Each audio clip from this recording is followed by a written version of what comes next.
Well, good morning, everyone. I'd like to call to order this Rules and Operations Committee meeting. It is Monday, April 1st, 2024. The time is 10:03 a.m. Madam Clerk, will you please call the roll? Councilmember Morrell. Here. Councilmember Campbell. Here. Councilmember Mello. Here. You have 3 members present. We have 3 members present and a quorum. Item number 3 is approval of our agenda. Is there any objection to approving our agenda as presented? Seeing no objection, the agenda is approved.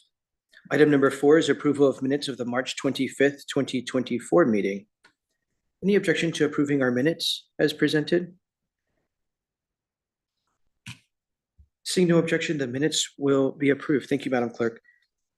That does bring us to item number 5, approval of the meeting schedule for the week of April 8th through the 12th. Ms. Long, good morning.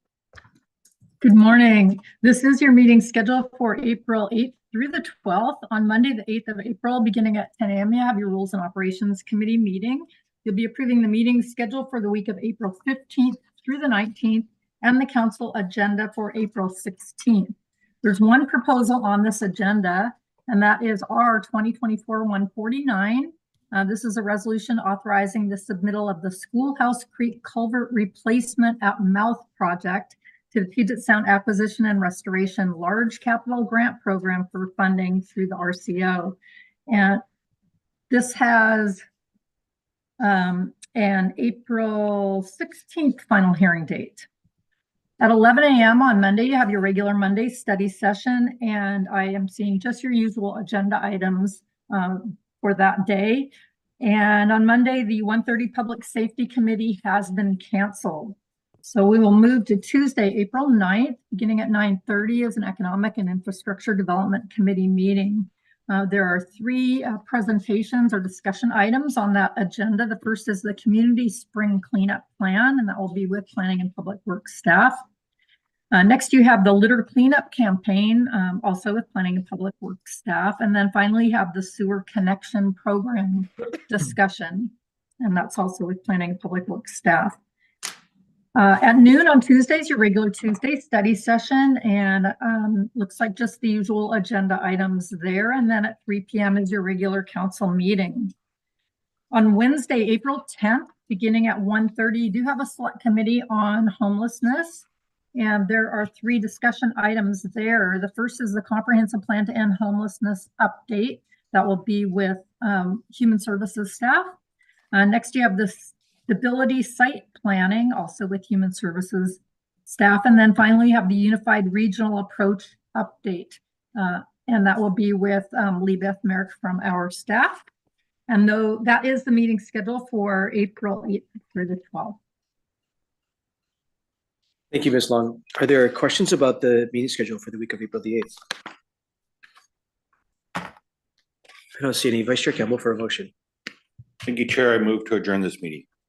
April Fools. I move approval of the meeting schedule for the week of April 8th through the 12th, 2024. I will second that.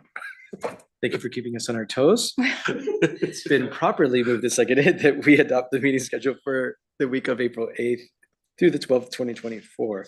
All those in favor, please say aye. Aye. Opposed, nay. The motion is adopted. Item number 6, approval of the council agenda for April 9th, 2024. Ms. Long. Thank you. This is your regular council meeting agenda for April 9th. We'll start with your consent agenda under introduction and scheduling. At this time, you have 1 item under ordinances, and that's O 2024-517. This is amending Chapter 1038 and adjusting the ferry fares. You'll be referring this to EIDC, and you'll be setting the final on this for April 30th. Moving to resolutions for scheduling and introduction, you have our 2024-147, and this is establishing the meeting times for committees of the whole in 2024. That you'll be setting the final on for April 30th. Next is our 2024-148. And this is calling for a special election on August 6th, 2024 in both the town of Eatonville and South Pierce Fire and Rescue. to determine whether or not the town of Eatonville shall be annexed to the South Pierce Fire and Rescue. And you'll be referring this to rules and setting the final for April 23rd. For final action on your consent, under resolutions, you have first up our 2024-145.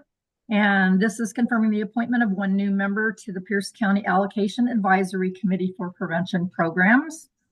And the other is our 2024-146. This is confirming the appointment of two new members to the Developmental Disabilities Advisory Board. You have no proclamations on this agenda, so we'll move right to Section 8 ordinances. And first up, you have 2024-514.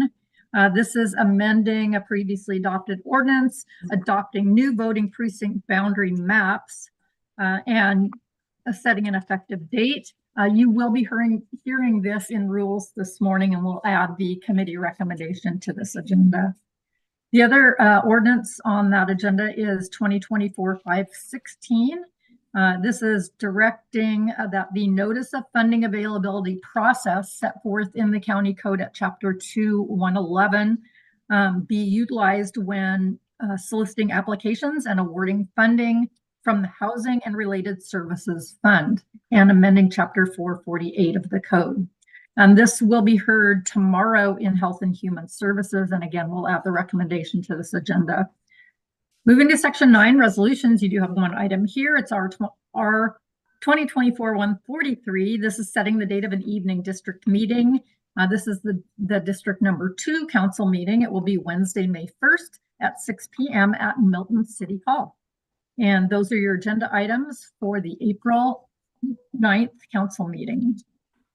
Thank you, Ms. Long. Are there questions or comments about the meeting agenda for April 9th? Mr. Chair, sorry. Yes, Ms. Long. There is one scheduling item. I don't know if you want to talk about it now, but we do have the rules of procedure adjustments that were the result of discussion at the council retreat.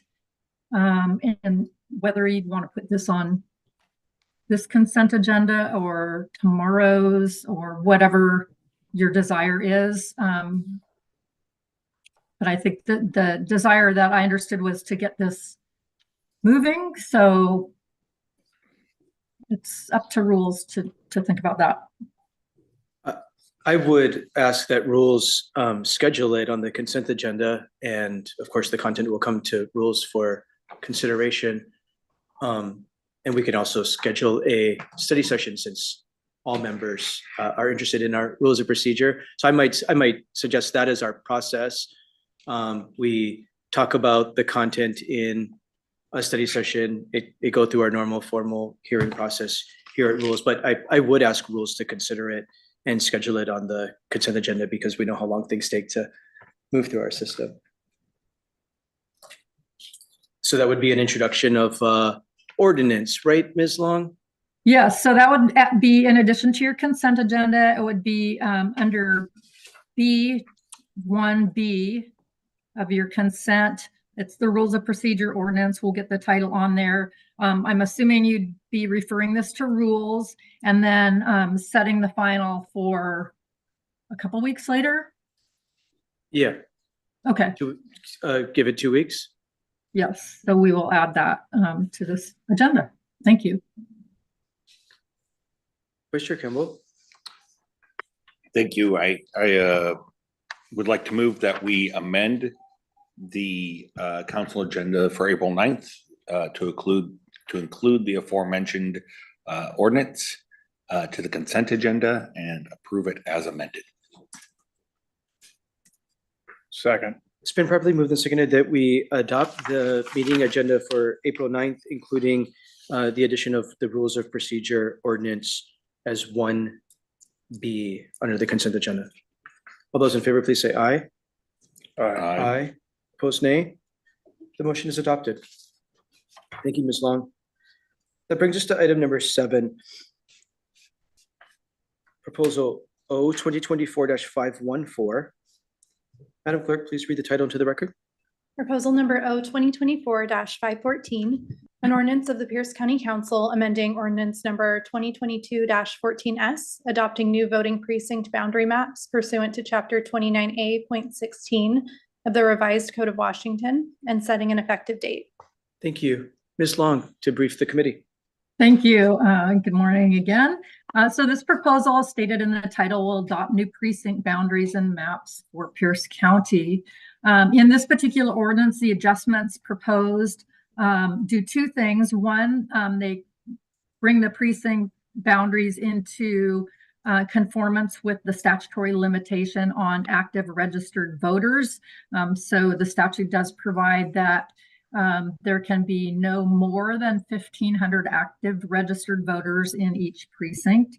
And the other is to conform with existing electoral and taxing district boundaries. So state law provides that the legislative authority of each county of the state establish precinct boundaries. Every voting precinct must be wholly within a single congressional district, a single legislative district, a single district of a county legislative authority, and if applicable, a single city.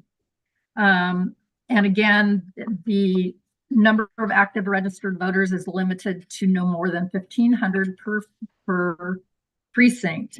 So the auditor has performed an analysis of the current precinct boundaries and proposed adjustments, as I stated before.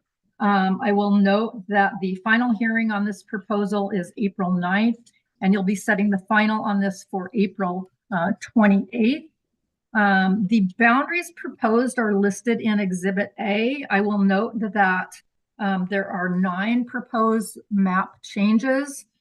You'll see 5 of them are to conform with school district boundaries. 3 of them are to conform with the number of active registered voters requirement. And 1 is to conform with redistricted legislative boundaries. I'll also highlight that 7 of these map changes are in District 1. 1 is in District 3 and 1 is in District 5. And I believe auditor staff is also here to answer any questions you might have. Thank you. Thank you for the introduction, Ms. Long. We are here with our county auditor. So we'll start with our county auditor, Ms. Farmer.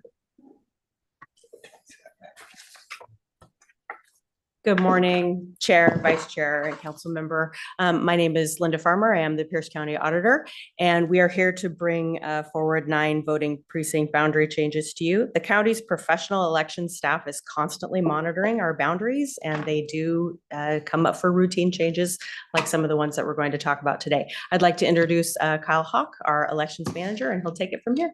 Thank you. Yes, thank you so much for working on these today.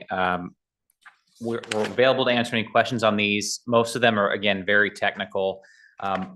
What you'll see for some of these minor adjustments to school district boundaries, we've worked with the county GIS department. Some of these are moving just feet. But anytime we make a change, even if it's just a feet or 2 feet or even wider ranging, we have to come to council to get that approved. So we're willing to talk about that today, or anything else you want to discuss on this. Thank you. Are there any questions about the proposal in front of us? Well, one thing we'd like to just float out there while we have you in this meeting would be to say these adjustments are very technical. And as Susan said, we do require council approval for these. It'd be interesting to hear your all thoughts maybe one day if you'd be interested in delegating this authority. I know Susan and Katie Glenn, we had a conversation about this, and they wanted to talk about that with you all, and they recommended maybe just bringing that up. We're not asking for any action. We just wanted to make sure we talked about that as something as being a possibility and put it out there. Thank you. And I know our legal counsel is having that conversation on our behalf. I know that there is still conversation by council about whether per state law that can be delegated or not. So I know that that is being actively discussed by legal counsel. Great. I've had that conversation with our deputy prosecuting attorney and Ms. Long when Auditor Farmer brought that up. That request was made. Thank you for making the request about how we can be efficient with taxpayer resources. I have asked council to think about it, legal counsel to think about it on our behalf. And again, for the committee's benefit, as I hear it from our legal counsel, it's not very clear about whether we can delegate that authority, or this authority about even if it's super technical and non-controversial, or whatever words you want to use, whether we can delegate that authority based on state law. So our lawyers are still talking about that on our behalf to make sure we can comply well with state law. Questions or comments about what's in front of us? Vice Chair Campbell. Couple clarifying questions, and I believe I understand the answers. Just want to be sure. There are no new precincts being created. In some cases, we're moving some people from one to the other to balance numbers. There is one new precinct being created. The very last one is being created due to redistricting. There's a court case all the way out in Yakima that has resulted in it coming all the way out here to the 2nd and 31st legislative district. So you will see one new precinct. The rest is just minor boundary changes or voters being moved. So one new one is being created. The other ones are all just minor changes.